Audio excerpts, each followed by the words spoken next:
수요 성경 공부 시간이 되었습니다. 지난 한 주도 건강하게 잘 지내셨죠?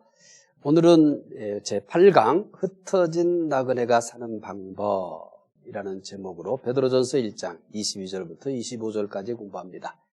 오늘은 베드로전서 1장의 마지막 부분이 되겠습니다. 먼저 베드로전서 1장 22절부터 25절까지 말씀 함께 읽겠습니다. 베드로전서 1장 22절부터 25절까지입니다. 말씀 함께 읽겠습니다. 너희가 진리를 순종함으로 너희 영혼을 깨끗하게 하여 거짓이 없이 형제를 사랑하기에 이르렀으니 마음으로 뜨겁게 서로 사랑하라. 너희가 거듭난 것은 썩어질 씨로 된 것이 아니요 썩지 아니할 씨로 된 것이니 살아있고 항상 있는 하나님의 말씀으로 되었느니라. 그러므로 모든 육체는 풀과 같고 그 모든 영광은 풀의 꽃과 같으니 풀은 마르고 꽃은 떨어지되 오직 주의 말씀은 세세토록 있도다 하였으니 너희에게 전한 복음이 곧 이 말씀이니라. 아멘. 먼저 지난주에 두 가를 공부했었습니다. 그래서 6강 그리고 7강 두 강 복습을 먼저 하도록 하겠습니다. 6강 복습입니다. 베드로전서 1장 17절 한 절 말씀이 지난주 6강의 내용이었습니다. 세 가지 질문을 하면서 답을 찾아갔습니다. 첫 번째는 나그네 길을 어떻게 가라고 합니까? 베드로전서 1장 17절 한 절 말씀만 공부했습니다. 나그네 길을 어떻게 가라고 합니까? 라고 하는 질문에 대한 답은 나그네 길을 두려움으로 가라고 합니다. 두 번째 질문, 나그네 길을 두려움으로 가야 할 이유가 무엇입니까? 나그네 길을 두려움으로 가야 할 이유는 하나님의 판단이 있기 때문입니다. 세 번째는 하나님은 그러면 무엇으로 판단하십니까? 하나님은 그 사람의 행위대로 판단하십니다. 간단한 내용이었죠. 7강 복습입니다. 7강은 이제 1장 18절부터 21절까지 내용입니다. 첫 번째 질문, 우리는 과거에 어떤 모습이었습니까? 18절의 그 답입니다. 우리는 과거에 헛된 행실을 하던 자들이었습니다. 두 번째 질문, 우리는 현재 어떤 모습입니까? 역시 18절에 그 답이 있습니다. 우리는 현재 헛된 행실에서 대속을 받았습니다. 세 번째는 우리는 어떻게 대속을 받았습니까? 이 세 번째 질문에 대한 답은 20절입니다. 우리는 예수 그리스도의 피로 대속을 받았습니다. 네 번째, 우리를 위한 대속이 언제 준비되었습니까? 역시 이 질문에 대한 답도 20절입니다. 우리를 위한 대속은 창세 전부터 준비되었습니다. 다섯 번째 질문은 우리를 위한 대속이 언제 실현되었습니까? 이 질문에 대한 답도 20절입니다. 우리를 위한 대속은 말세에 실현되었습니다. 여섯 번째는 그렇다면 대속받은 사람은 어떻게 살아야 합니까? 이 질문에 대한 답은 21절입니다. 첫 번째는 대속받은 사람은 믿음으로 살아야 합니다. 그 다음에 두 번째는 대속받은 사람은 하나님께 소망을 두고 살아야 합니다. 여기까지가 6강과 7강 복습이었습니다. 오늘은 말씀드린 것처럼 1장의 마지막 부분입니다. 22절부터 25절까지 마지막 부분인데 흩어진 나그네가 사는 방법입니다. 이제 7강 마지막 질문 염두에 두시면 8강 공부하는데도 도움이 되겠습니다. 이제 7강 마지막 부분이 21절이었는데 대속받은 사람 어떻게 살아야 합니까? 라고 하는 질문이었어요. 대속받은 사람은 믿음으로 살아야 합니다. 두 번째는 대속받은 사람은 하나님께 소망을 두고 살아야 합니다. 그래서 이제 오늘 8강도 22절 이어서 계속되기 때문에 흩어진 나그네가 사는 방법에 대한 내용들입니다. 그러니까 1장의 이제 끝부분 21절부터 25절까지는 흩어진 나그네들이 어떻게 살아야 하는가, 이제 1장은 어떻게 살아야 할 것인가 라고 하는 부분에 대해서 우리에게 답을 제공합니다. 아마 빛의 신비를 다 아실 겁니다. 우리가 빛의 신비에 대해서 그렇게 신경 안 쓰고 살기 때문에 그냥 지나칩니다. 그런데 빛은 참 신비롭습니다. 빛은 모든 식물에 똑같이 비칩니다. 빛은 다 똑같이 비치는데, 그런데 빨간 꽃, 푸른 꽃, 노란 꽃, 흰 꽃 등 다양한 색의 꽃이 핍니다. 빛은 모두 똑같이 비치는데, 그런데 그 빛으로 인해서 자라나서 꽃을 피우는 것들은 꽃마다 색깔이 다릅니다. 가을에도 빛은 똑같습니다. 가을에도 역시 가을에 가면 빛의 색깔이 달라지는 건 아니잖아요. 가을에도 역시 똑같은 빛입니다만은, 그러나 가을이 되면 빛은 요술을 부립니다. 녹색의 잎들이 가을이 되면 붉은 빛깔의 옷으로 갈아입습니다. 세상은 한 폭의 수채화처럼 아름다운 색깔들로 조화를 이루게 됩니다. 이 모든 것은 빛으로 말미암아 나타나는 색깔의 조화입니다.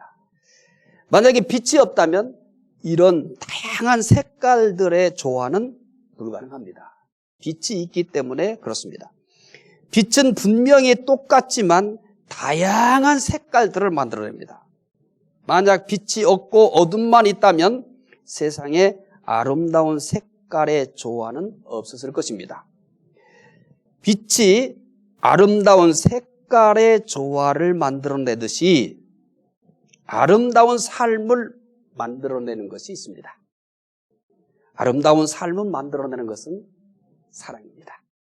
사랑으로 말미암아 나타나는 다양한 삶들은 세상을 아름답게 만듭니다. 빛이 다양한 색깔들의 꽃을 피우듯이 이 세상에 아름다운 삶을 만들어내는 것은 다름이 아니라 사랑입니다. 사랑이 이 세상을 참으로 아름답게 만들어냅니다. 사람들이 각자 다르고 또 사람들이 다양한 모습으로 살아가지만, 그런데 사랑은 그 누구를 막론하고 다 모든 사람들을 다 아름답게 만들어내는 것입니다. 베드로는 흩어진 나그네들에게 어떻게 살 것인가에 대한 답을 제시합니다. 1장 마지막 부분은 흩어진 나그네들을 어떻게 살아야 될 것인가, 이 부분에 대한 내용을 하면서 소개하면서 1장이 끝납니다.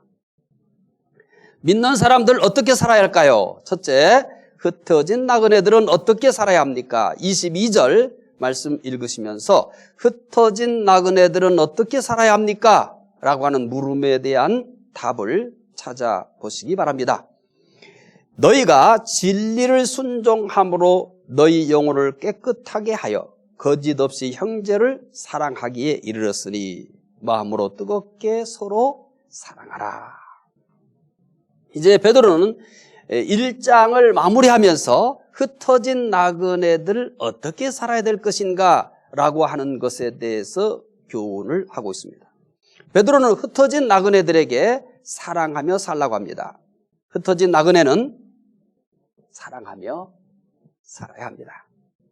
베드로가 흩어진 나그네들에게 사랑하며 살라고 하는 것은 전혀 새롭지 않습니다.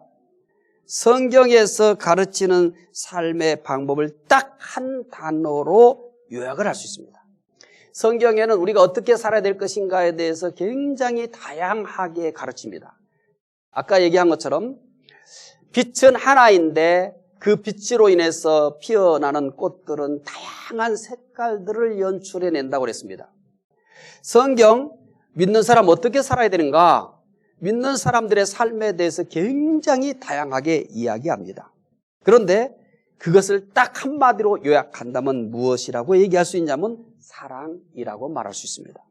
그 사랑이 다양한 삶의 모습으로 꽃을 피우는 거예요. 하나님은 우리에게 사랑을 얘기합니다. 성경 전체의 가르침을 하나의 단어로 요약하면 사랑이다. 이게 하나의 빛과 같은 겁니다. 그런데 이 사랑이 삶의 현장 속에서 다양한 모습들로 나타나는 거예요. 하나의 빛이 아름다운 여러 색깔들의 꽃을 피우게 하듯이 이 사랑은 다양한 모습의 삶의 형태로 꽃을 피운다고 생각하시면 됩니다. 이것을 조금 더 세분한다면 이렇게 얘기할 수 있죠. 하나님을 사랑하고 그리고 사람을 사랑하는 겁니다. 한마디로 얘기하면 사랑하라 이렇게 얘기할 수 있고, 이거를 두 부분으로 구분한다면 위로는 하나님을 사랑하고 또 아래로는 사람을 사랑하라 이렇게 말할 수 있는 것입니다. 흩어진 나그네들에게 사랑하라고만 하지 않습니다. 이제 구체적으로 어떻게 사랑할 것인가 라고 하는 부분에 대한 교훈이 이어집니다.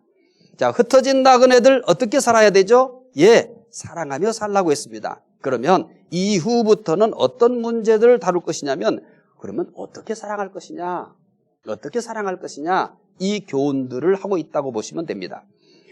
베드로전서 1장 22절, 첫 번째는 거짓 없이 사랑해야 합니다. 첫 번째는 거짓 없이 사랑해야 합니다. 이제 1장 22절에서 이 답을 찾을 수가 있습니다. 함께 읽겠습니다. 내가 진리를 순종함으로 너희 영혼을 깨끗하게 하여 거짓 없이 형제를 사랑하기에 이르렀으니 마음으로 뜨겁게 서로 사랑하라. 자, 흩어진 나그네들에게 이제 1장을 마무리하면서 어떻게 살라고요? 예, 사랑하면서 살아라 라고 했습니다. 그런데 그 사랑 어떻게 해야 된다는 거예요? 거짓 없이 사랑해야 합니다. 여기에 거짓이라는 이 표현은 배우가 무대에서 가공적인 성격을 나타내기 위해 가면을 쓰고 연극하는 데서 시작이 되었습니다. 배우가 자기의 성격과 상관없어요. 자기 성격과 상관없이 가공적인 성격을 나타내기 위해서 가면을 쓰고 연극하는 데서 이 거짓이라는 말이 쓰입니다.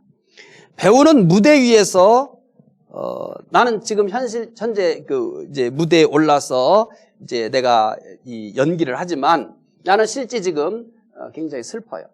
그런데 그 연기해야 될 내용은 뭐냐면 웃어야 돼요. 그러면 어떻게 해야 됩니까? 배우는 무대 위에서 슬프지만, 지금 내 현실은 슬프지만 그 자기의 역할에 따라서 웃어야 돼요. 또 사랑하지 않지만 또 사랑한다고 해야 돼요. 배우는 단지 주어진 배역을 잘하기 위해서 자신의 감정과 상관없이 위장된 말과 이장된 행동을 하는 거죠. 이제 우리는 이 시대로 한번 돌아가 봅시다. 이 시대는 모두 뛰어난 연극 배우처럼 살아갑니다. 아마 우리는 모두가 다 연기상을 받을 만큼 연기를 아주 훌륭하게 잘 해내면서 우리가 살고 있습니다. 저도 역시 그 중에 한 사람입니다. 연기를 잘 해내면서 지금까지 살아왔어요. 그러니까 제 인생 속에도 연기를 하는 것과 같은 그런 내용들이 많이 있다는 거죠. 어떤 목적을 위하여 자신을 철저히 가면 뒤에 숨긴 채 자신의 위장된 모습을 나타내곤 합니다. 시편 55편 21절은 이런 인간의 모습을 아주 실감나게 표현합니다. 함께 읽어보겠습니다. 시편 55편 21절입니다. 그의 입은 우유 기름보다 미끄러우나 그의 마음은 전쟁이요. 그의 말은 기름보다 유하나 실상은 뽑힌 칼이로다. 자, 시편 55편 21절 읽으시면서 어떻게 생각했습니까? 이제 55편 전체를 읽을 때는 이 말씀이 잘 안 들어올 겁니다. 이렇게 딱 필요한 이 말씀을 딱 뽑아서 이렇게 얘기하면은 아마 참 충격적일 거예요. 입은 우유보다 미끄럽다. 우유보다 부드럽다. 그런데 마음은 뭐래요? 전쟁이라고 합니다. 참 무섭죠? 또 뭐라고 얘기합니까? 그의 말은 기름보다 유하다. 그런데 실상은 뭐예요? 뽑힌 칼이다. 말은 기름보다 부드러운데 실상은 뽑힌 칼이로다. 겉과 속이 다른 사람의 무서운 실상을 시편 55편 21절은 우리들에게 고발하고 있는 겁니다. 이런 모습을 삼손과 들릴라에서 볼 수 있어요. 은 1,100에 매수당한 들릴라는 무대 위의 연극 배우처럼 눈물을 흘리면서 사랑한다고 삼손에게 고백하면서 아주 훌륭하게 연기를 잘 해냅니다. 결국 들릴라의 위장된 사랑이 삼손을 죽음으로 몰아넣고야 말았습니다. 이 들릴라의 연기, 그리고 여기에 속아 넘어가는 삼손, 이게 단순히 들릴라와 삼손과의 관계만은 아닙니다. 상대방으로부터 무엇을 얻기 위해 무대 위에 배우처럼 가면을 쓰고 연기하듯이 거짓된 사랑을 고백하는 것은 사실 오래가지 못합니다. 당장은 어떻게 통할는지 몰라요. 얼마 가지 않아서 그 가면은 반드시 벗겨지고야 맙니다. 그런데 불행스럽게도 세상에는 가면을 쓴 배우처럼 거짓된 사랑을 고백하는 일이 참 많습니다. 이런 거짓된 사랑 때문에 아물지 않는 상처로 뼈아픈 세월을 보내는 사람들도 많습니다. 따라서 베드로는 거짓된 사랑이 난무하는 세상 속에서 살고 있는 그 거짓 나그네들에게 여러분은 거짓 없이 사랑해야 합니다. 이렇게 얘기하고 있는 겁니다. 만약에 세상에 거짓된 사랑이 없었다면 베드로는 흩어진 나그네들에게 거짓 없이 사랑하십시다 이렇게 말하지 않았을 거예요. 거짓된 사랑이 굉장히 많았기 때문에 우리는 다르게 살아야 됩니다. 흩어진 나그네는 다르게 살아야 됩니다. 우리는 다르게 사랑해야 합니다. 거짓 없이 사랑하라 이렇게 얘기합니다. 가면을 쓴 무대 위의 배우처럼 사랑해서는 안 됩니다. 가면을 벗어버리고 참되게 사랑해야 합니다. 믿는 사람은 거짓 없이 사랑해야 합니다. 참된 사랑은 모든 사람에게 감동을 줍니다. 우리가 소설이라든지 드라마를 통해서든지 아니면 누군가 내가 알고 있는 사람들의 아주 정말 소설같이 아름다운 사랑들을 우리가 듣게 되면 어떻습니까? 감동을 줍니다. 교회도 마찬가지입니다. 성도들이 서로 감동하며 행복을 느끼는 것은 다른 데 있지 않아요. 교회 안에서 참된 사랑을 한다면 교회는 따분하고 경색된 곳이 아니라 감동의 장소가 됩니다. 심지어 믿는 사람들을 조롱하고 비웃는 사람들도 믿는 사람들이 참된 사랑의 이야기들을 듣거나 보게 되면 감동을 하게 되는 겁니다. 자, 믿는 사람 어떻게 사랑해야 된다고 합니까? 흩어진 나그네들 어떻게 사랑하라고 합니까? 거짓 없이 사랑해야 됩니다. 또 어떻게 사랑해야 할까요? 베드로는 이제 또 이렇게 사랑하라고 합니다. 두 번째는 마음으로 사랑해야 합니다. 이제 베드로전서 1장 22절 읽으시면서 이 부분을 확인하겠습니다. 함께 읽겠습니다. 너희가 진리를 순종함으로 너희 영혼을 깨끗하게 하여 거짓 없이 형제를 사랑하기에 이르렀으니 마음으로 뜨겁게 서로 사랑하라. 자, 마음으로 사랑하라는 거죠. 마음이라는 것이요, 생각하고 느끼고 결단하는 사람에게 있어서 뭐냐면 중심입니다. 사람의 중심이에요. 마음은 그 사람의 모든 것을 다 담고 있어요. 그 사람이 어떤 사람이냐라고 하는 것이 어디에 있는 거냐면 마음에 있는 겁니다. 따라서 하나님께서도 사람을 보실 때 외모로 보지 않고 그 중심을 보신다고 말씀을 했습니다. 또한 무엇보다도 마음을 지키라고 합니다. 그런데 사람들은 자기의 마음과 다른 말을 하면서 살아갈 때가 참 많습니다. 마음과 다른 말을 한다? 이렇게 얘기하면 좀 어떻게 그게 가능합니까? 라고 물으실 분도 있을 거예요. 그런데 우리가 세상을 살면서 내 마음과 다른 말을 계획적이진 않죠. 살다 보면은 내 마음과 다른 말을 하는 일들이 종종 있습니다. 마음과 다른 말을 하는 사람들, 그 이스라엘 백성들이 그 부분에 있어서 대표적입니다. 이사야 29장 13절에 하나님은 이스라엘 백성들에 대해서 이렇게 지적을 합니다. 이사야 29장 13절입니다. 읽겠습니다. 주께서 이르시되 이 백성이 입으로는 나를 가까이하며 입술로는 나를 공경하나 그들의 마음은 내게서 멀리 떠났나니 그들이 나를 경외함은 사람의 계명으로 가르침을 받았을 뿐이라. 사랑하는 마음이 없으면서도 입술로 얼마든지 입술로는 얼마든지 사랑한다고 말할 수 있습니다. 사람들은 이렇게 자신의 마음을 속이는 것에 대해서 너무 익숙해 있습니다. 마음에도 없는 행동을 서심없이 하면서 그것을 너무나 당연한 것처럼 여기는 세대인 것입니다. 그래서 하나님은 너무 안타까워서 이사야 29장 13절에서 이렇게 지적했잖아요. 이 백성은 입술로는 나를 가까이 한다는 겁니다. 입술로는 나를 공경한다는 겁니다. 그런데 마음은 내게서 멀다. 이들이 이렇게 하는 것은 단순히 뭐였기 때문이라는 거예요? 계명을 가르침을 받았기 때문이다 라고 합니다. 학습된 것이라는 겁니다.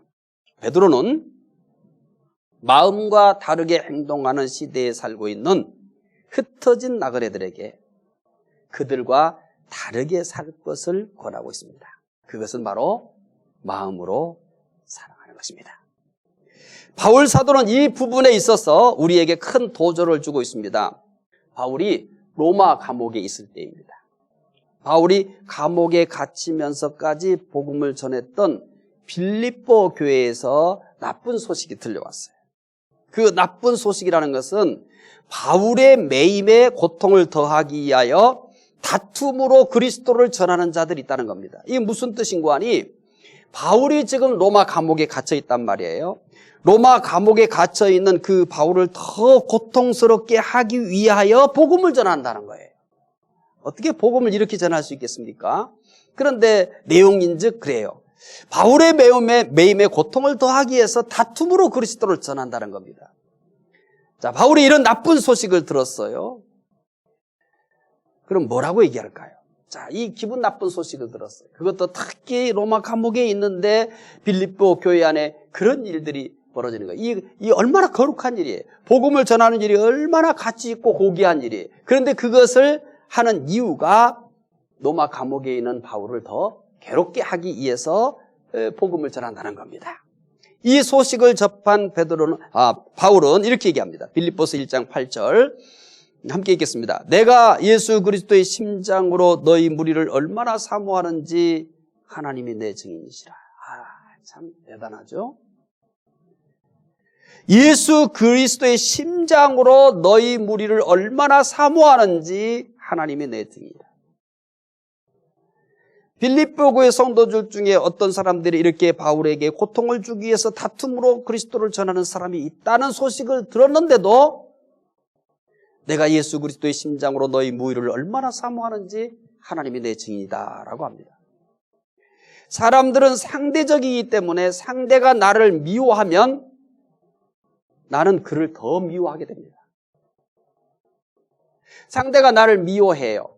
그러면 나는 어떻게 할까? 그 사람이 나를 미워하는 것보다 훨씬 더 강한 강도로 그를 미워합니다. 그런데 바울은 다릅니다. 자신을 미워하는 사람까지도 그리스도의 심정으로 사모한다. 그리스도의 심정으로 사모한다. 이렇게 얘기합니다. 마치 연일의 뜨거운 사랑을 연상케 하는 사랑입니다. 믿는 사람들은 마음으로 사랑해야 합니다.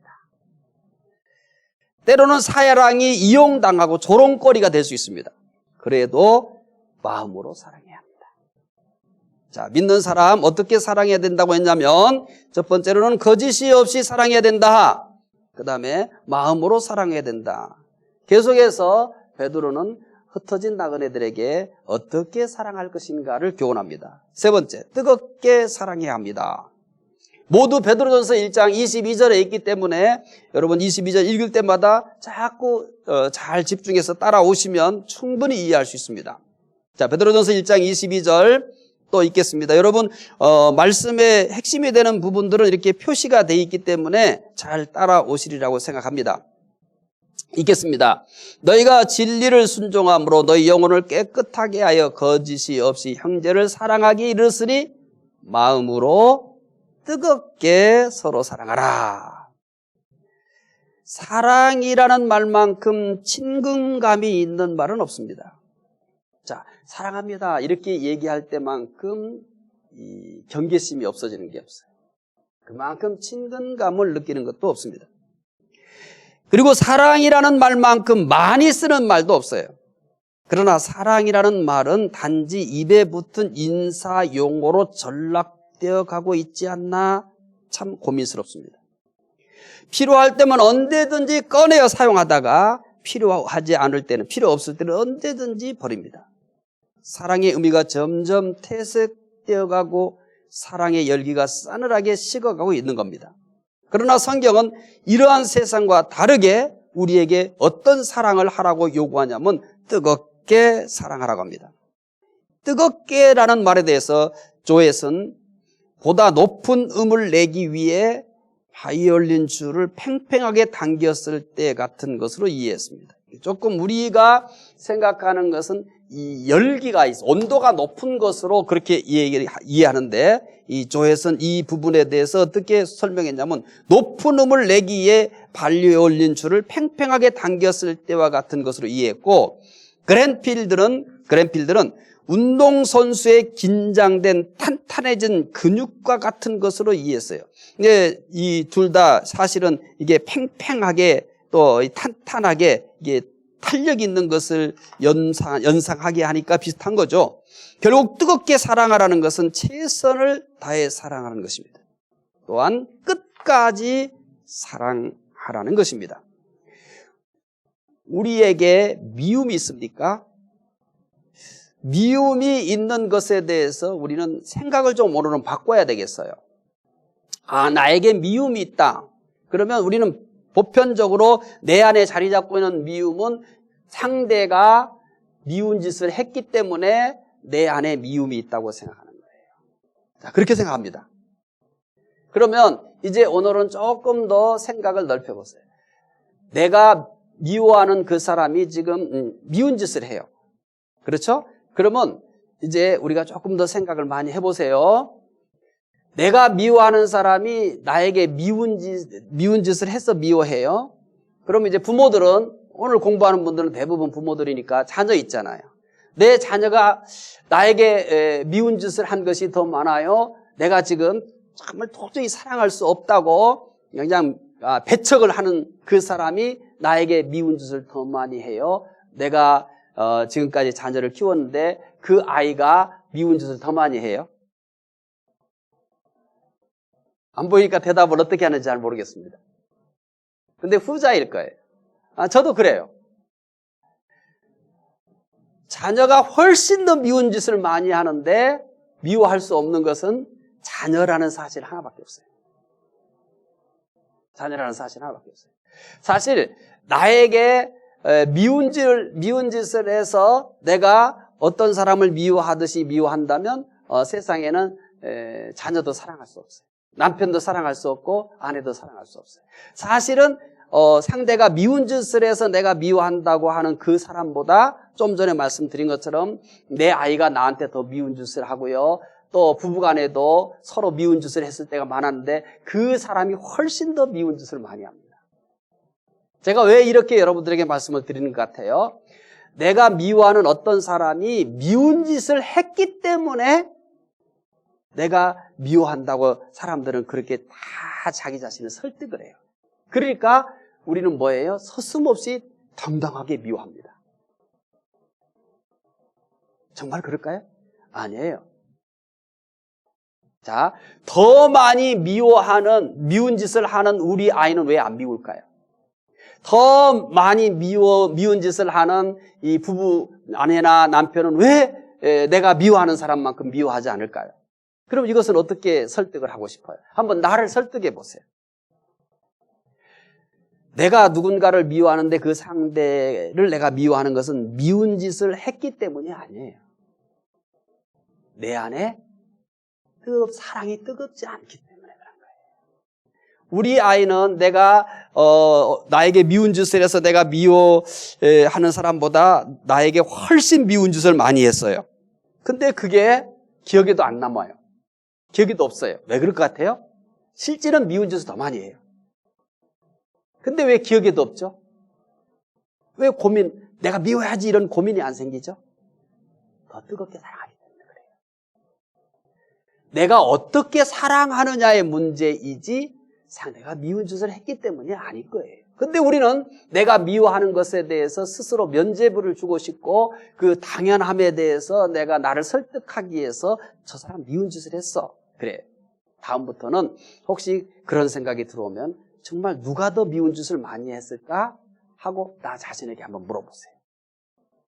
내가 지금까지 살면서 나에게 가장 미운 짓을 많이 한 사람은 누구일까? 뭐 상황에 따라 다르겠지만 배우자일 수도 있고 내 아이일 수도 있어요. 자, 믿는 사람은 뜨겁게 사랑해야 합니다. 뜨거운 사랑은 모든 미움을 녹여버리는 거예요. 우리 아이가 미운 짓을 많이 하지만 걔가 미운 짓을 많이 하는 것보다 내가 더 사랑하는 거예요. 그러니까 내 더 뜨거운 사랑의 그 미움은 그냥 녹아버리는 거예요. 오래 안 갑니다. 바로 순간적으로 미움이 생길 수도 있겠죠. 화가 날 수도 있죠. 그런데 그것보다는 그 아이가 미운 짓을 한 것보다는 내가 그 아이를 사랑하는 사랑이 더 뜨거운 거예요. 그러니까 금방 그 미움은 녹아버려요. 우리에게 아직도 불편하게 느껴지는 사람이 있습니까? 그렇다면 우리의 사랑이 뜨겁지 않다는 증거입니다. 그가 나에게 미운 짓을 했다는 것이 답이 아니고 내가 뜨겁게 사랑하지 않는다는 것이 답인 거예요. 그래서 베드로는 흩어진 나그네들에게 부탁을 해요. 여러분, 뜨겁게 사랑하세요. 뜨거운 사랑은 모든 불편한 관계를 녹여버립니다. 모든 미움을 녹여버려요. 내가 미워하는 사람은 내 사랑이 뜨겁지 못하기 때문에 그의 미운 짓이나 불편한 거를 녹이지 못하는 거예요. 그 사람 성격이 이상하거나 그 사람이 정말 미운 털을 베겨서 그런 게 아니에요. 제가 설득을 했어요. 우리 아이가 더 미운 짓 많이 합니다. 나에게 미운 짓을 더 많이 하고 나에게 더 울퉁불퉁하고 불편한 말을 누가 더 많이 하냐면 우리 아이들이 더 많이 하고 또 배우자가 더 많이 해요. 근데 왜 그건 문제가 안 될까요? 사랑이 뜨겁기 때문에 그런 거예요. 자, 믿는 사람 이제 흩어진 나그네에게 어떻게 살라고 해요? 사랑하고 살아라, 사랑하며 살아라. 그러면 믿는 사람은 어떻게 사랑해야 된다고 얘기했냐면 거짓없이 사랑해야 합니다. 마음으로 사랑해야 합니다. 뜨겁게 사랑해야 됩니다. 또 어떻게 사랑해야 할까요? 베드로전서 1장 22절입니다. 자, 네 번째 어떻게 사랑해야 될 것인가? 이 구절에 표시가 돼 있어요. 그러니까 여러분 잘 따라오시면은 어렵지 않게 말씀을 잘 이해할 수 있을 겁니다. 베드로전서 1장 22절 읽겠습니다. 너희가 진리를 순종함으로 너희 영혼을 깨끗하게 하여 거짓 없이 형제를 사랑하기에 이르렀으니 마음으로 뜨겁게 그 다음에 어떻게 사랑하라고요? 서로 사랑하라. 여러분 가운데 짝사랑해 보신 분 있습니까?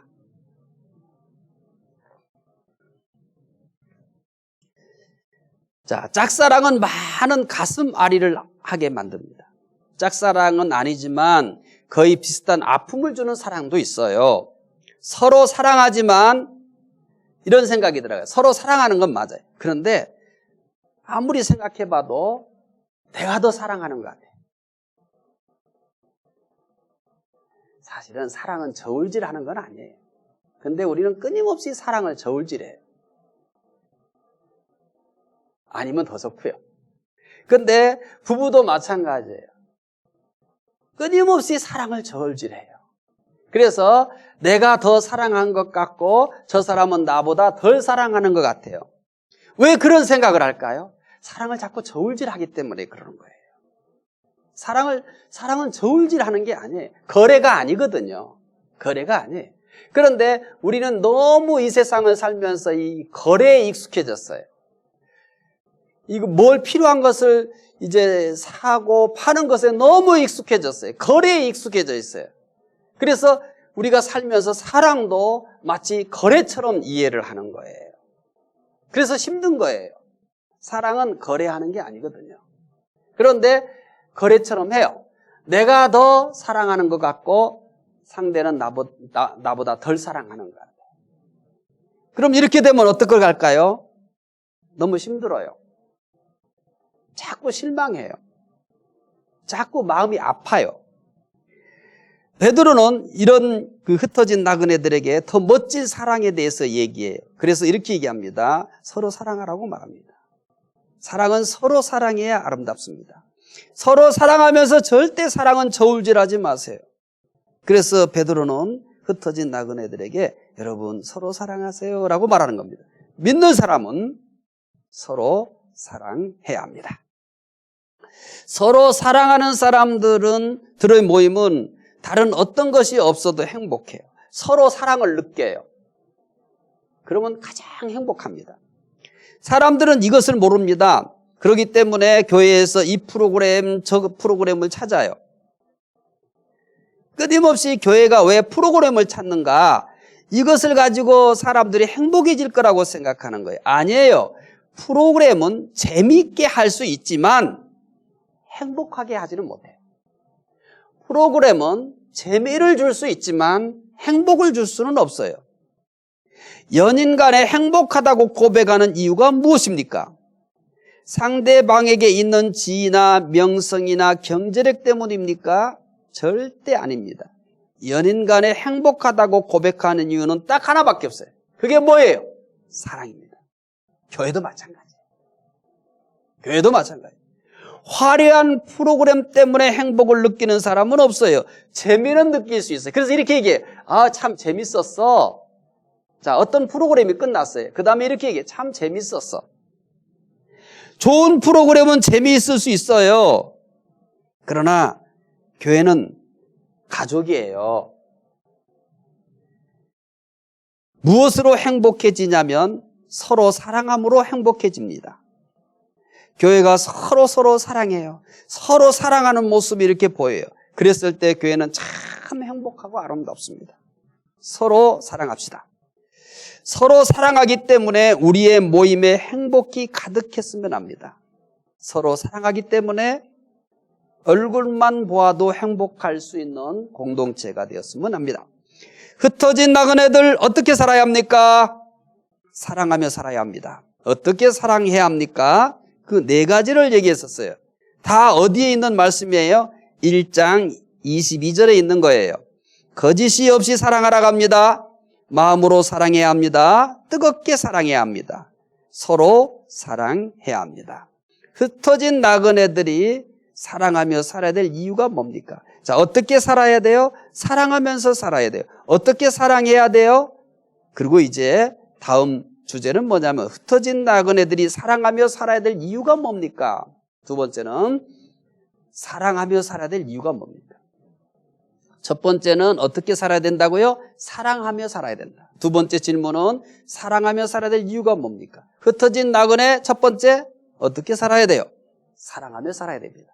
두 번째는 그렇다면 사랑하며 살아야 될 이유가 뭡니까? 이제 23절 공부하는 거예요. 22절 공부가 끝났어요. 23절 공부할 겁니다. 23절 읽어보도록 하겠습니다. 자, 사랑하며 살아야 될 이유가 뭐냐는 질문이에요. 이 질문을 기억하면서 23절 읽으실 때는 이 구절에 답이 이렇게 표시되어 있어요. 자, 읽겠습니다.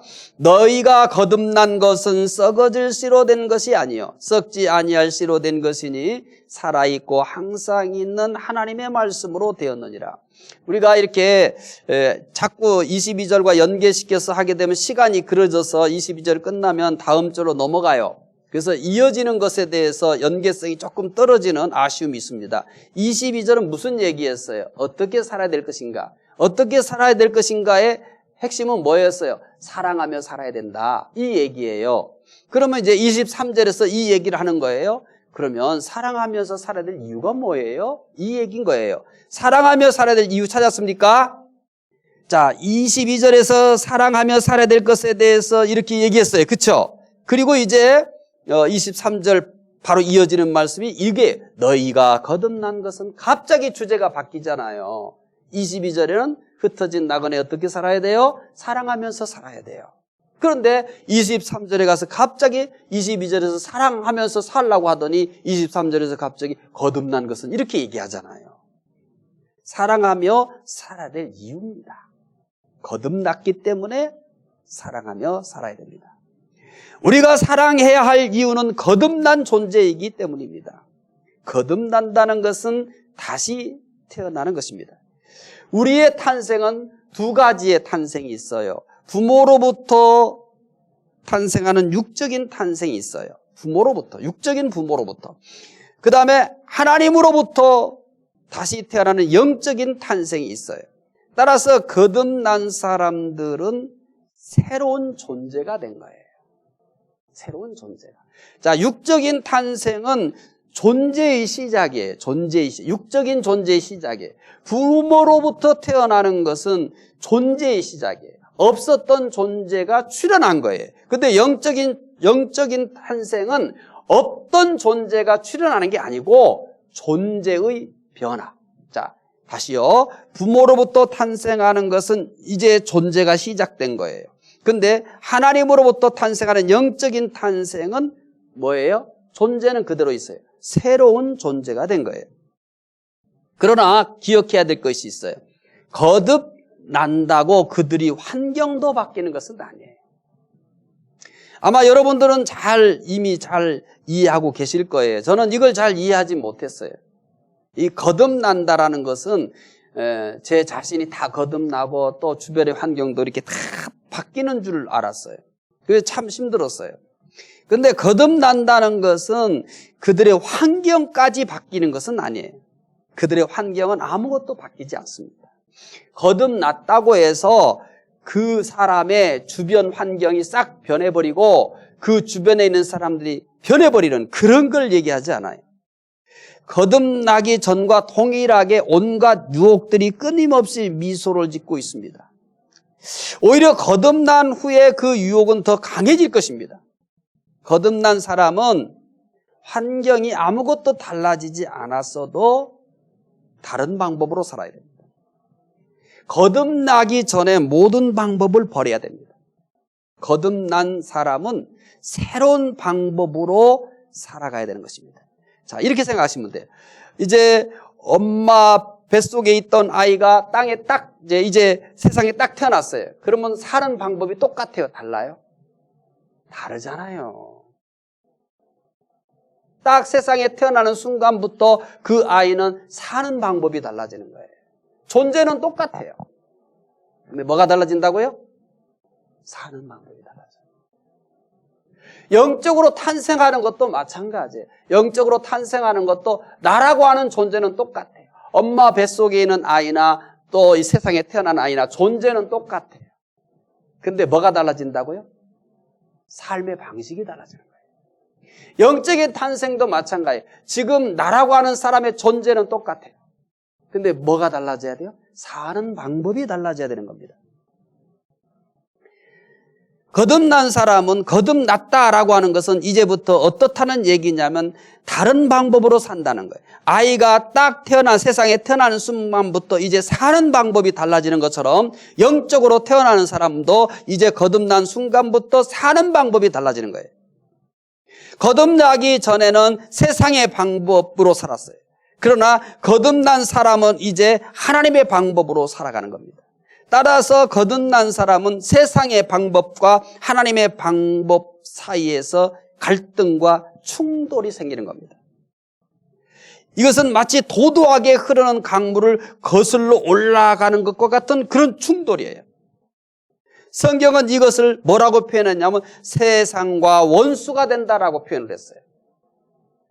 이제 세상의 방법이 아닌 하나님의 방법으로 살아가요. 그래서 세상의 방법을 거슬러서 살아야 될 때도 있어요. 그래서 성경은 이것을 어떻게 표현했다고요? 세상과 원수가 되는 것이다. 그렇게 표현한 거예요.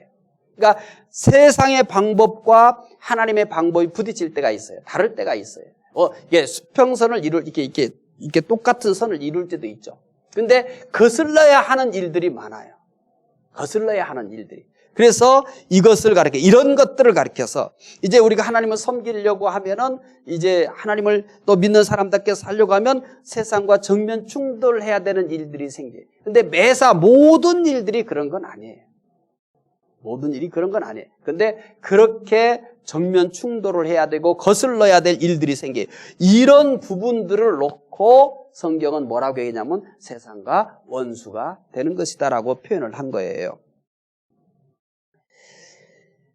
이제 이런 우리가 이 거듭난 사람들은 세상과 원수가 될 일도 생기는데 이 속에서 우리는 많은 이 갈등이나 충돌, 희생이 있어야 돼요.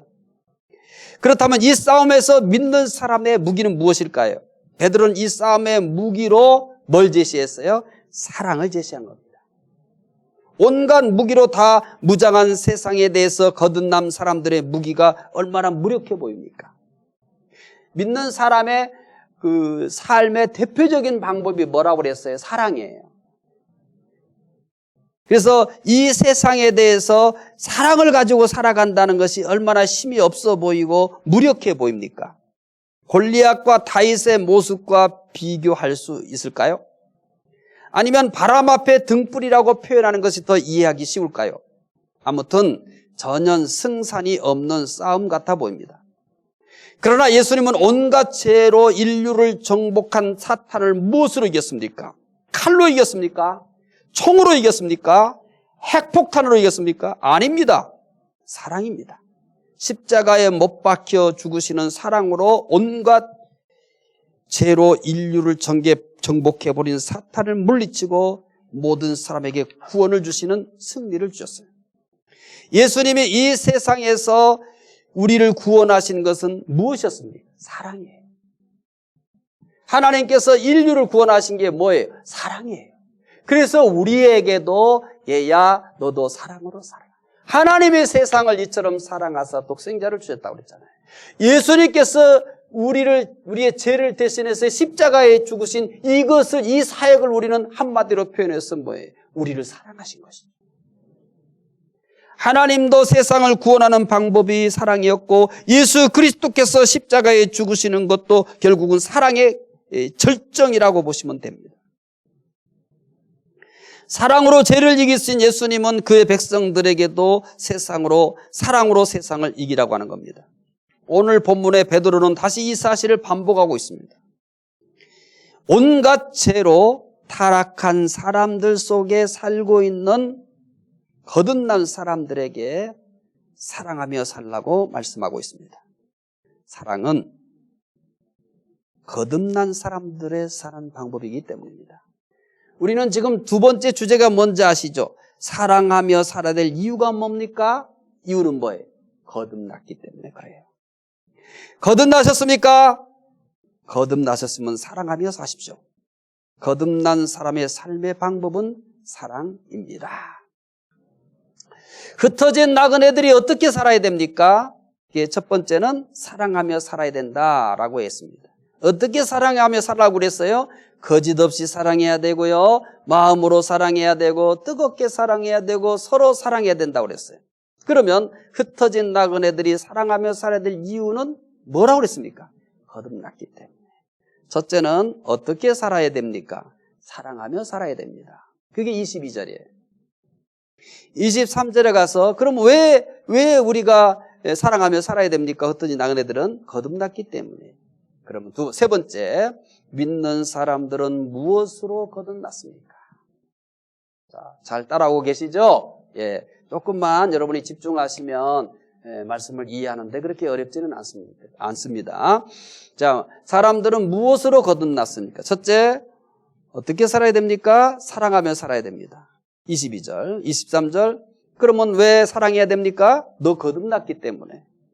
그러면 그 다음 질문이 뭐예요? 그러면 이거를 해결해야 될 거 아니에요? 그러면 사람들은 무엇으로 거듭났습니까? 라고 하는 문제예요. 자, 23절 읽겠습니다.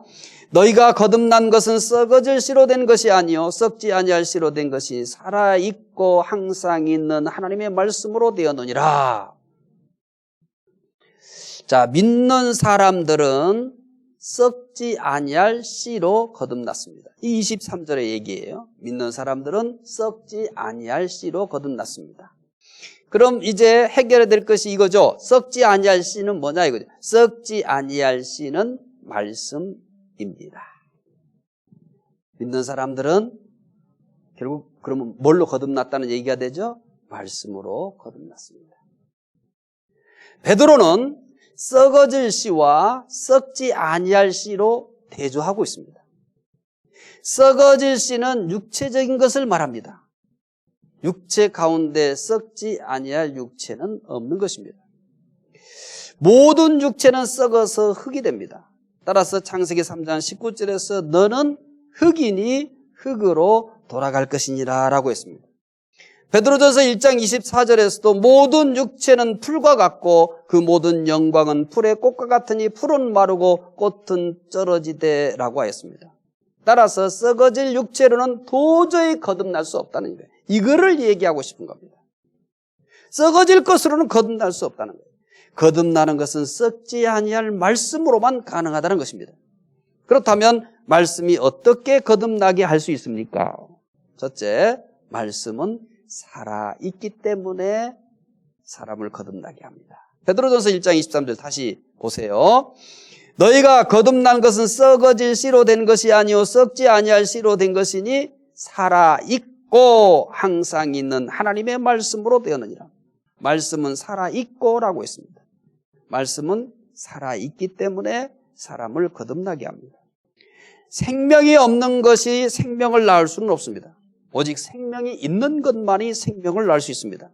말씀은 생명이 있습니다. 따라서 말씀은 생명을 낳을 수 있습니다. 하나님께서 천지 만물을 무엇으로 만드셨습니까? 말씀입니다.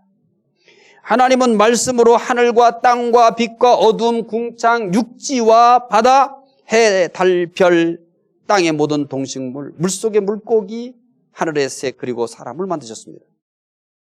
말씀은 살아있기에 천지를 창조하는 능력이 있습니다. 이런 말씀의 능력은 상상할 수도 없이 큽니다. 말씀은 치료하는 능력이 있습니다. 예수님께서 수많은 병자들을 말씀으로 치료합니다. 말씀에 더욱 놀라운 능력이 있습니다. 사람을 변화시키는 능력이 있습니다. 12제자와 수많은 사람들이 권세 있는 예수님의 말씀을 듣고 변했습니다. 12제자들은 예수님의 말씀을 듣고 미련 없이 모든 것을 버리고 예수님을 따랐습니다. 이 말씀의 능력은 제자들을 통해서도 계속 나타났어요. 베드로가 예루살렘에서 설교할 때 3,000명이라는 많은 사람들이 마음에 찔림을 받고 우리가 어찌할꼬 하면서 사도들에게 물었습니다. 그들은 모두 회개하고 세례까지 받았습니다. 초대교회의 말씀이 충만할 때 회개하고 예수 그리스도를 믿는 사람들이 날마다 많아졌습니다. 이 말씀의 능력은 오늘도 계속됩니다. 죄와 죽음 가운데 있던 수많은 사람들이 어떻게 변했어요? 이 말씀을 듣고 변해서 새 사람 되었습니다. 오늘 우리도 그 중에 하나입니다. 오늘도 이 말씀을 듣는 사람 중에 얼마든지 옛사람이 변해서 새 사람이 될 것입니다. 가슴이 차가운 사람이 뜨거워질 수 있습니다. 꿈이 없는 사람에게 큰 꿈이 생길 수도 있습니다. 이외에도 우리가 상상하지 못할 일들이 얼마든지 말씀 속에서 일어납니다. 말씀은 오늘도 살아있기 때문에 나타나는 능력입니다. 이 사실에 대해서 시브리서 4장 12절에서 이렇게 가르칩니다. 시브리서 4장 12절 함께 읽겠습니다. 말씀은 하나님의 말씀은 살아있고 활력이 있어 좌우의 날선 어떤 것보다 예리하여 혼과 영과 및 관절과 골수를 찔러 쪼개기까지 하며 또 마음의 생각과 뜻을 판단하니 말씀은 살아있기 때문에 거듭나게 합니다. 말씀이 사람을 거듭나게 하는 이유가 또 있어요. 말씀은 항상 있기 때문에. 항상 살아있는데 항상 있는 게 아니에요. 그러면 어렵죠. 그런데 살아있을 뿐만 아니라 말씀은 항상 있기 때문에 거듭나게 합니다. 베드로전서 1장 23절 읽어봅시다. 너희가 거듭난 것은 썩어질 씨로 된 것이 아니요 썩지 아니할 씨로 된 것이니 살아있고 그 다음에 또 뭐예요? 항상 있는 하나님의 말씀으로 되느니라. 말씀은 항상 있기 때문에 거듭나게 할 수 있습니다. 우린 다 거듭난 것은 항상 있는 말씀으로 되었습니다. 세상에 항상 있는 것이 얼마나 될까요? 건강이 항상 있습니까? 아름다움이 항상 있습니까? 지식이 항상 있습니까? 돈이 항상 있습니까? 명예가 항상 있습니까? 권세가 항상 있습니까? 이런 것들은 항상 있지 못합니다. 이런 것들은 나뭇가지에 앉아있는 새가 날아가듯이 언젠가는 반드시 날아갑니다. 따라서 베드로는 23절에서 말씀이 항상 있다고 말한 후 쉽게 사라질 것을 24절에서 말합니다. 자, 23절에서 어떤 말씀이라고 얘기했어요? 항상 있는 하나님의 말씀이 되었느니라라고 하죠. 그리고 24절에 이렇게 얘기합니다. 24절 읽어봅시다. 그러므로 모든 육체는 풀과 같고 그 모든 영광은 풀의 꽃과 같으니 풀은 마르고 꽃은 떨어지되. 23절에서 항상 있는 말씀이라고 한 다음에 이런 것들은 항상 있지 않다라고 나열을 하잖아요. 이 말씀은 베드로가 이사야 40장 6절부터 8절을 인용한 겁니다. 모든 육체는 모든 사람을 뜻합니다. 모든 영광은 사람들이 좋아하고 추구하는 모든 것들입니다. 모든 사람은 곧 시들어버릴 풀과 같이 약한 존재라는 거예요. 모든 사람은 시들어버릴 풀과 같이 약한 존재라는 거예요. 그리고 사람들이 좋아하고 추구하는 모든 것들, 이 영광, 사람들이 좋아하고 추구하는 모든 것들이 풀의 꽃과 같이 곧 시들어버린다는 것입니다. 이처럼 세상의 모든 것은 허무하기 짝이 없습니다. 다윗도 시편 103편 15절에서 이렇게 고백합니다. 다윗의 고백입니다. 시편 103편 15절. 인생은 그날이 풀과 같으며 그 영화가 들의 꽃과 같도다. 다윗의 아들 솔로몬도 역시 같은 고백을 합니다. 전도서 1장 2절입니다. 전도자가 이르되 헛되고 헛되며 헛되고 헛되니 모든 것이 헛되도다. 1년에 저는 한두 번 정도 이 영락공원을 갑니다. 가보면은 수많은 무덤과 납골당들이 있습니다. 저는 이런 것들을 보면서 인생의 허물을 뼈저리게 느낍니다. 공동묘지와 납골당에 있는 남자나 여자나 어린이나 아이, 부자나 가난한 자, 유식한 자나 무식한 자, 강한 자, 약한 자, 성공한 자, 실패한 자 모두 아무 상관없이 모두 똑같이 아무 말 없이 묻혀 있습니다. 어떻게 살았던 자신이 산 것에 대해서 침묵한 채 묻혀 있습니다. 영원한 정막만이 흐르고 있습니다. 때로는 불어오는 바람이 스산하기까지 합니다. 모두가 아무것도 가지고 가지 못하는데 왜 사람들은 이렇게까지 한 푼이라도 더 움켜쥐기 위해서 조금이라도 더 높아지기 위해서 발버둥 치며 살까요? 이런 사람들의 모습이 한없이 처량해 보입니다. 사람들이 하는 모든 것은 풀과 같고 풀의 꽃과 같습니다. 사람도 변하고 사회도 변하고 지식도 변하고 모든 것이 다 변합니다. 그러나 영원한 것이 있다는 겁니다. 모든 것이 변하고 모든 것이 사라져도 영원한 것이 있다는 것입니다. 그것이 바로 말씀이라는 거예요. 그래서 베드로는 23절에서 항상 있는 말씀이라고 합니다. 25절에서는 오직 주의 말씀은 세세토록 있도다 라고 합니다. 예수님께서도 천지는 없어질지언정 내 말은 없어지지 아니하리라 하였습니다. 이제 세 곳의 말씀을 확인해 보겠습니다. 베드로전서 1장 23절 함께 읽겠습니다. 너희가 거듭난 것은 썩어질 씨로 된 것이 아니요 썩지 아니할 씨로 된 것이니 살아있고 항상 있는 하나님의 말씀으로 되었느니라. 1장 23절에 항상 있는 하나님 말씀. 25절에 또 이렇게 얘기해요. 읽겠습니다. 오직 주의 말씀은 세세토록 있도다 하였으니 너희에게 전한 복음이 곧 이 말씀이라. 마태복음 24장 35절입니다. 읽겠습니다. 천지는 없어질지언정 내 말은 없어지지 아니하리라. 사람들이 갖가지 방법으로 사실 이 하나님의 말씀을 없애려고 했었습니다. 성경을 하나도 남김없이 불살라고 명령하기도 했습니다. 이것이 실패하자 성경을 소지한 사람을 모두 죽이라고 명령했습니다. 사람들은 지식과 철학과 과학 그리고 권력, 인간의 이성, 인간의 폭력과 야수성 등 가능한 방법을 다 동원해서 하나님의 말씀을 세상에서 없애버리려고 했습니다. 그러나 하나님의 말씀은 오늘도 살아있습니다. 앞으로도 영원토록 그의 말씀은 살아있을 것입니다. 그리고 이 살아있는 말씀은 계속해서 사람을 거듭나게 합니다. 우리는 이 말씀을 얼마나 사랑합니까? 시편 119편은 기록한 분은 이렇게 고백합니다. 시편 119편 97절 내가 주의 법을 어찌 그리 사랑한지요 내가 그것을 종일 작은 소리로 읊조리나이다. 시편 기자는 말씀을 얼마나 사랑했는지 종일토록 그 말씀을 묵상하며 살았습니다. 바울이 얼마나 말씀을 사랑했는지 아십니까? 바울은 자신의 목숨보다도 말씀을 더 사랑했습니다. 바울은 말씀을 전하기 위해서 순교마저 가고 있습니다. 사도행전 20장 23절부터 24절은 바울의 이와 같은 이 사명에 대한 고백입니다. 읽어보겠습니다. 오직 성령이 각성에서 내게 증언하여 결박과 환난이 나를 기다린다 하시나 내가 달려갈 길과 주 예수께 받은 사명 곧 하나님의 은혜의 복음을 증언하는 일을 마치려 하면은 나의 생명조차 조금 더 귀한 것으로 여기지 아니하노라. 살아있는 말씀, 그리고 항상 있는 말씀, 사랑하시기 바랍니다. 이 말씀이 충만해지도록 열심히 공부하시기 바랍니다.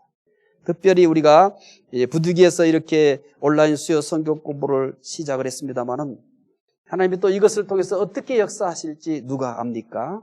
비록 좀 각 가정에서 드리기 때문에 집중하는 데 있어서 많은 어려움이 있는 부분도 있을 거예요. 어린 아이들이 가정에 있거나 이러신 분들은요, 그래도요 열심히 이 살아있고 항상 있는 말씀을 여러분 사모하시기 바랍니다.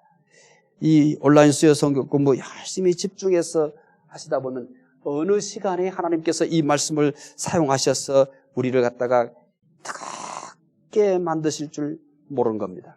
말씀은 살아있고 항상 있기 때문입니다. 자, 8강 복습하겠습니다. 첫 번째, 흩어진 나그네들 어떻게 살아야 합니까? 답은 22절에 있죠. 흩어진 나그네는 사랑하며 살아야 됩니다. 어떻게 사랑해야 됩니까? 4가지 얘기했죠. 거짓 없이 사랑해야 합니다.